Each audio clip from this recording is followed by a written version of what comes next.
शासकीय वैद्यकीय महाविद्यालय व रुग्णालय घाटीत स्तनदा मातांसाठी हिरकणी कक्षाप्रमाणे 2 अत्याधुनिक स्तनपानगृहाची सुविधा उपलब्ध करण्यात आली असून अधिष्ठाता डॉक्टर शिवाजी सुक्रे यांच्या हस्ते या कक्षांचा लोकार्पण सोहळा नुकताच पार पडलाय।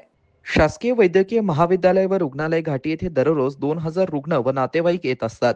ओपीडीत होणारी गर्दी रुग्ण व नातेवाईक महिला यांच्यासाठी हिरकणी कक्षाप्रमाणे 2 अत्याधुनिक स्तनपानगृह सुरू केलंय। अधिष्ठाता डॉक्टर शिवाजी सुक्रे यांच्या मार्गदर्शनाखाली बाल आरोग्य विभाग आणि स्त्रीरोग व प्रसूतीशास्त्र विभाग येथे 2 कक्ष उभारण्यात आलेत। एका कक्षात 2 सोपे असून यामध्ये 4 माता अशा एकूण 8 माता एकाच वेळी आरामात बाळाला स्तनपान करू शकतील। हिमालया बेबी केअर या सेवाभावी संस्थेने विशेष सहकार्य केलंय।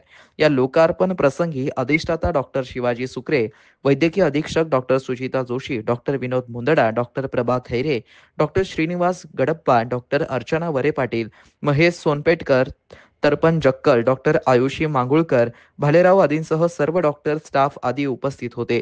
यावेळी जास्तीत जास्त माता भगिनींना या कक्षाचा लाभ घेण्याचं आवाहन करण्यात आलंय।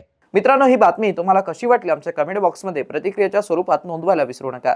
अशाच बातम्या बघण्यासाठी आणि अपडेट राहण्यासाठी आमच्या YouTube चॅनलला सबस्क्राईब करायला विसरू नका। धन्यवाद।